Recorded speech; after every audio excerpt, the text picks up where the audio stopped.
25. The Covenant Consummation. Paradise. It is commonplace for theologians to write about the soul of the redeemed going to heaven at the point of death, and the body awaiting the day of the resurrection of the dead. There is a strong element of truth to such statements, as well as an element of veiled meaning.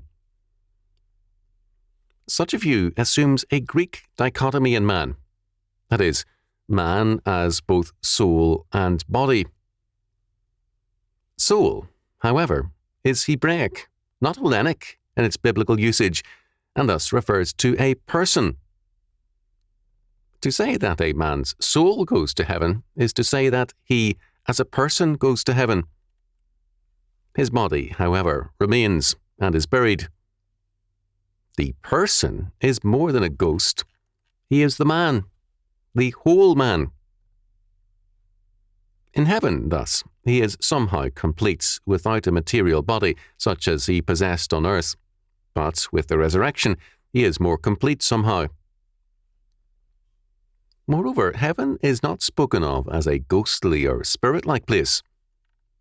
Our Lord, in speaking to the thief on the cross, Luke chapter 23, verses 39 to 44, called it paradise.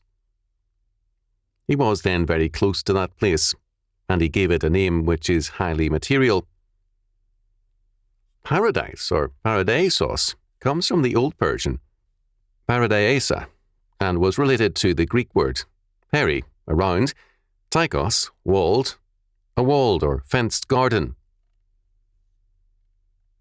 When Paul speaks of being caught up into the third heaven, 2 Corinthians chapter 12, verse 4, he is referring to paradise, paradeison, although in 2 Corinthians chapter 12, verse 2, the word used is auraru, uranos, a lifted up place. Revelation chapter 2, verse 7 speaks of the tree of life as being in the paradise, paradeiso, of God. In the Septuagint, the word paradeisios appears in Genesis chapter 2, verse 8, Numbers chapter 24, verse 6, Isaiah chapter 1, verse 30, Jeremiah chapter 29, verse 5, and Ezekiel chapter 31, verses 8 and 9. These references are to very material gardens. Our Lord could have used a word with less physical connotations in speaking to the thief. Uranos, for example, but the text reads paradeisos. Instead of a neat Greek solution, therefore, we must accept the fact that we are most specifically assured of life immediately after death, but its nature is not described for us. It is not a ghostly life. We are less limited there than we are in a fallen body, in a fallen world, under the limitations and restrictions of sin and death. It is a step in our realization, and that realization is completed with the resurrection of the body. There is another very important fact. Man's history began in paradise, in the Garden of Eden, a covenant place created by the God of the covenant for man to develop his covenant dominion therein. Heaven, or paradise, is compared by that very word with the Garden of Eden to indicate the continuity of the covenant.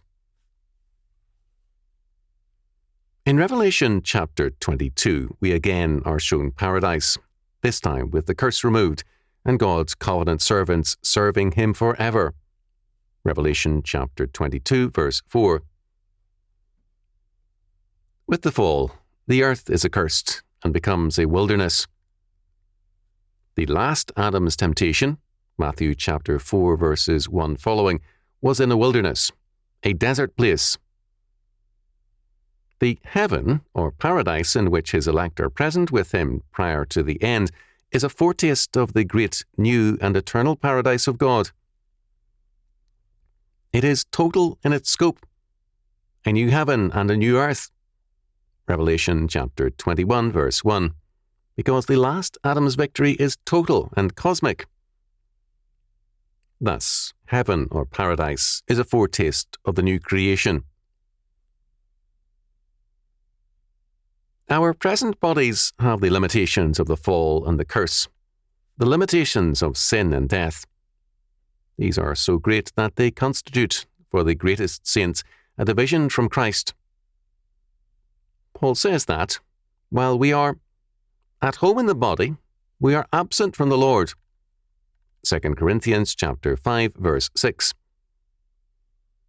Paul does not say we are at odds with the Lord, but rather absent, or away from home. In the preceding verses, Paul speaks of heaven as a home, a house, whereas our bodies here are a tabernacle or tent. There, we have a building of God. For we know that if our earthly house of this tabernacle were dissolved, we have a building of God, an house not made with hands, eternal in the heavens. For in this we groan, earnestly desiring to be clothed upon with our house, which is from heaven. If so be that being clothed we shall not be found naked. For we that are in this tabernacle do groan, being burdened, not for that we would be unclothed, but clothed upon, that mortality might be swallowed up of life. Now he that hath wrought us for the selfsame thing is God, who also hath given unto us the earnest of the Spirit. 2 Corinthians chapter 5, verses 1 to 5. Paul says that we, the redeemed, find the burdens of a fallen world at times oppressive physically.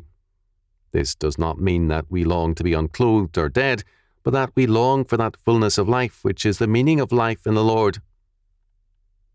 Our death clothes us with life without the limitations of a fallen world, so that our mortality is swallowed up by life. We have a foretaste of this in the gift of the Spirit. Thus, we have a succession in the life of faith. Our regeneration is followed by the gift of the Spirit. With death, we put on a fuller life and housing for our persons without losing, but having more fully the gift of the Spirit, with the new creation and the resurrection body, we enter into the totality of our covenant life. In Philippians chapter 1, verses 21 to 24, Paul speaks of dying as gain.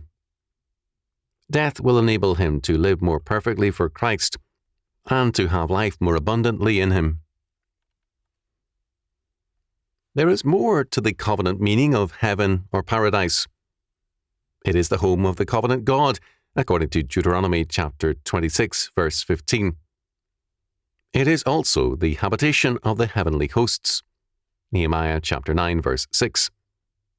It is the home, too, of the redeemed of God, 1 Peter chapter 1, verse 4. The covenant is not only a treaty of law, but a union of persons or peoples. They become a common family or kingdom.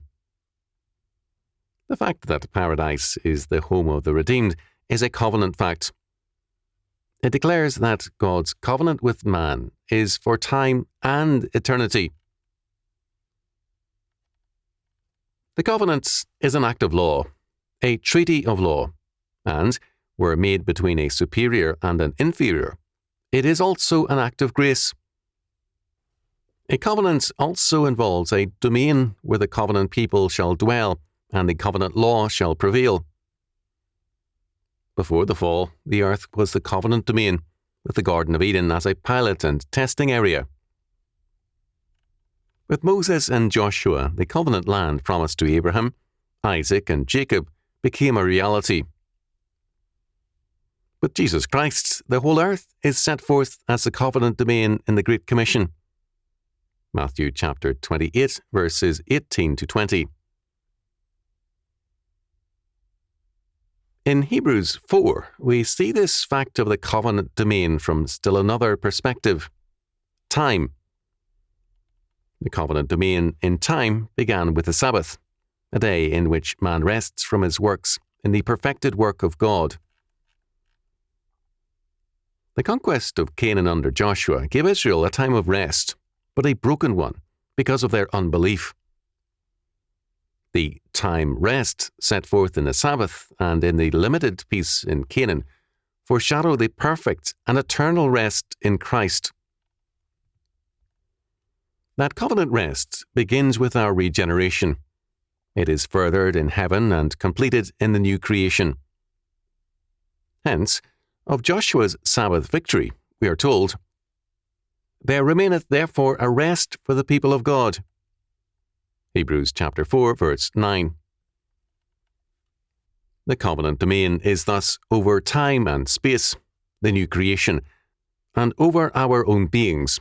In that, in paradise, and then the new creation, we are clothed more fully with life in Christ.